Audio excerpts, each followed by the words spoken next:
A series doesn't have to have a compelling plot full of aggressive twists and turns, bombastic music tracks, or to be action-packed to be any good. There are plenty of anime that get by without screen-grabbing tactics like this, but they can find themselves ignored sometimes in favour of shows that do. On paper, you might call a series like this a commercial failure because it failed to stand out among its peers. But on a special kind of day, when you decide to give a mad chance to an anime you've never heard anything about before, you might find something wonderfully unique and beautiful.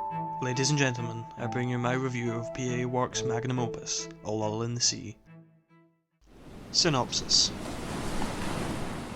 Long ago, all peoples of the world lived in the sea. Tempted by the land, some chose to leave the ocean for good, and as a result the sea god removed their Ena, their second skin that had allowed them to breathe underwater. The sea god was enraged, and to calm him, the people of the surface offered the Lady Ojoshi as a sacrifice. This was the beginning of the annual tradition of the Ofunihiki, and the world has been split by the watery horizon ever since. When the sea dwellers, Hikari, Manaka, Chisaki, and Kaname, transfer to a school on the surface, certain events are set in motion. Hikari witnesses Manaka's first encounter with her cool and collected new classmate, Tsumugu, an event so poetic that he fears the two are bound by destiny. When Hikari bumps into his sister Akari during her supermarket job on the surface, he encounters Miyuna and Sayu, two children who dislike Akari coming to the surface. And amid tensions between peoples of both cultures, the Ofunihiki this year is cancelled, breaking the age-old tradition. This is the beginning of the magical tale of Shio, the village at the bottom of the gentle, calm, and yet stormy sea. Story. The story of A Lull in the Sea is very character driven, and as a result the actual plot isn't very involved most of the time. Although this may be taken as a bad thing, it isn't really where the series attempts to pull you in. When the plot does get going, it hits you hard. You spend a lot of time getting to know everything about these characters, and all the build-up of interpersonal tension pays off in a big way whenever their worst fears are realised. The huge draw of the setting is the rich and varied lore which is imbued into every corner of this world.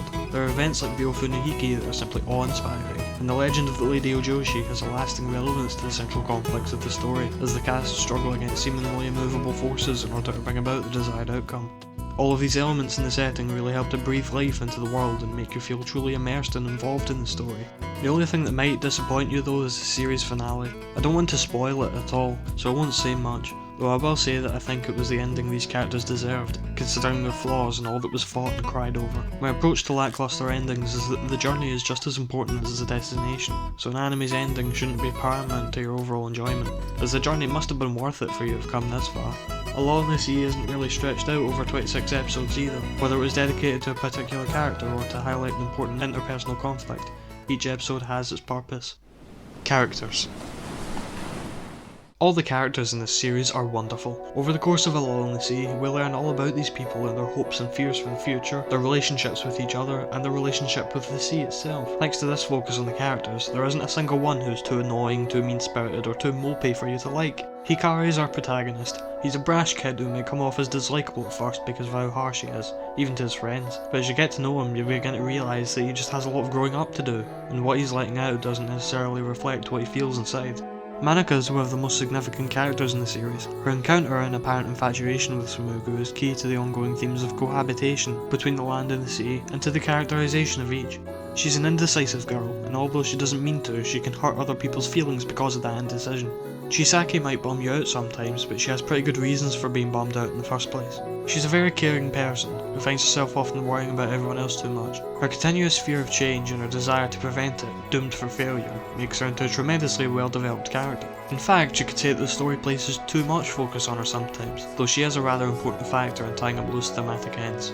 Kaname is a reserved, mysterious person at first, but as time goes on he learns to become more outgoing. As a result, he can be recklessly compulsive in what he says. He may not be as well developed as Hikari or Chisaki is, but he is a very useful character that the writers can use to progress the characters' relationship, though this aspect of Kaname isn't immediately obvious, and shouldn't impact your enjoyment of the story. Tsumugu is a calm, collected and honest person who finds himself utterly memorised by Shio. His role at first is of a passive obstacle between Hikari and Manaka. As Manaka grows closer to Tsumugu, Hikari fears they will become distant from his childhood friend, though Tsumugu begins to take a more active role later on as the layers to his character are peeled back and we see him for who he is. Sayu is the weakest character in the series. She isn't a particularly bad character, but she is the least well developed of the bunch. Her personal problem is that amongst all of these people who love each other, she is the only one who isn't loved by anyone. While she has to watch everyone else struggle with their feelings for each other, she doesn't get to be admired. Although this works out well for her in the end, her story feels rushed into conclusion. An episode near the end was put aside to wrap up her personal turmoil, and although it is ended fittingly, it sort of felt like her story was pushed out of the way in favour of the other interpersonal stories that were going on. Muna, however, is my favourite character. She starts out as a quiet girl who pushes away those she loves because she doesn't want to see them get hurt. Although at first she is more of a participant in Nagaru's story of leaving home behind to follow your heart. Later in the story, however, she assumes the role of protagonist from Hikari, and this is where her character really shines. She develops feelings of her own, and because of the nature of those feelings, she becomes hateful of herself. The outcome of her conflict, however, is the most poignant message this series has to deliver. Falling in love with someone is never meaningless. Animation. Okay, no beating around the bush here. Lull In The Sea is the most gorgeous looking anime I have ever seen. PA Works really outdid themselves on this project. Every background, character design, lighting choice, environment, even every crop has so much thought put into it. In every scene there's tremendous thought put into where light is coming from and how much light would be present, and even to the shadows cast by fish swimming by. Each character's items of clothing, styles and accessories are thought through down to how they're supposed to be attached to their person. Finally, each background contains teases to everyday life in Shio as a result of brainstorming sessions. The artwork for this series is really a labour of love on PA Works' part. This detail shines brightest in underwater scenes, where you can see fish swimming around and rays of light piercing the surface of the ocean and casting down onto the seafloor below. Similar attention has been paid to the surface and how their relationship with the people of the sea has informed their environment and their everyday life. The primary colour palette used in the series is a spectrum of deep blues which contrast gorgeously with dusty, powdery whites, evoking the seaside ambience that the series embodies. There is a price to pay for this dazzling beauty, however. The series spends an abnormal amount of time on characters having flashbacks to previous events, often from within the same episode. This is a budget-saving technique on the director's part, however I think it is a very small price to pay for the visually stunning artwork that we get in return. Thanks to this money-saving tactic that really doesn't hurt the story all that much and doesn't extend to One Piece levels of time wasting, there isn't so much as a single shot in this series that doesn't take your breath away. Sound. The soundtrack is another major contributor to the overall atmosphere of the series. A wide variety of folksy wind, percussion and string instruments are used, among others, to really give that feeling of standing by the ocean with the scent of sea salt in the air. It is for the most part understated, having a passive impact on your enjoyment of the series. Although when the overall plot comes into the foreground, tracks are used that ramp up, growing intense without ever becoming epic or bombastic. It always hits the right tone for the moment while continuously contributing to the seaside atmosphere at the same time. My highlight of this soundtrack has to be Song of the Ofunuhiki, which is the lovely hymnal you can hear right now. It's the most noticeable track in the series for its meaning and its purpose in the story, used very rarely, but has a lasting emotional impact that guarantees you won't forget it anytime soon. The OPs and EDs for this series are totally perfect. The first OP is an upbeat track which enthusiastically brings you into the world of A Lull in the Sea, while the first ED's melancholic tone brings the end of an episode to an appropriately sombre conclusion. When the series' second arc begins, the happy OP is switched out for one with a more distant, wistful tone. The ED is also replaced with a middling one that inspires hope in the listener, which is all that it needs to do.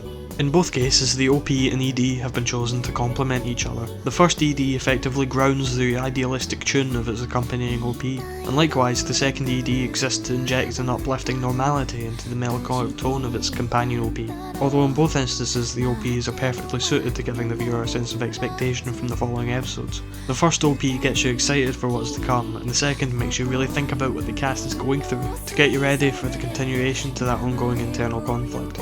Now, the English dub for this series was produced by NIS America, who aren't as experienced in dubbing as studios like Funimation are. That being said, the dub for this series is wonderfully handled. The English cast is comprised of little-known voice actors, Bryce Papenbrook as Kaname aside, who really give it their all. As a result, you'll almost never find yourself distracted by the familiarity of voices. If you're not a Japanese dub purist like some of us are, and if you can get your hands on the home video release of this series, then I'd give my stamp of certified quality to the English dub, for its praiseworthy focus on immersing the viewer as much as possible into this already enthralling world. In summary,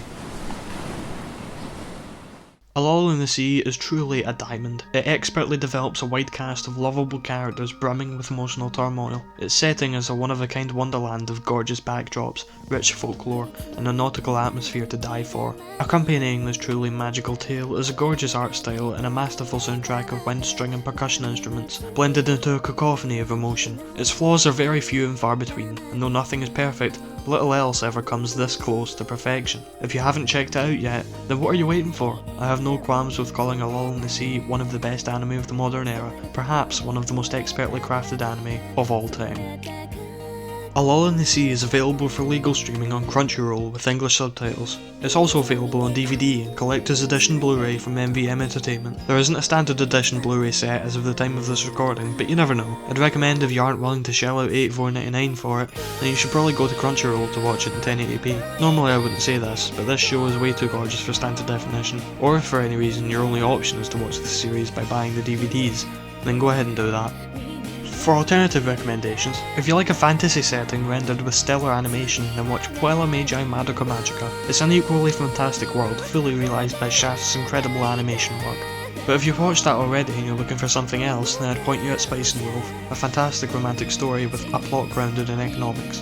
Hopefully either of these will be to your liking. Make sure you let me know what you thought in the comments below, and until next time, cheerio.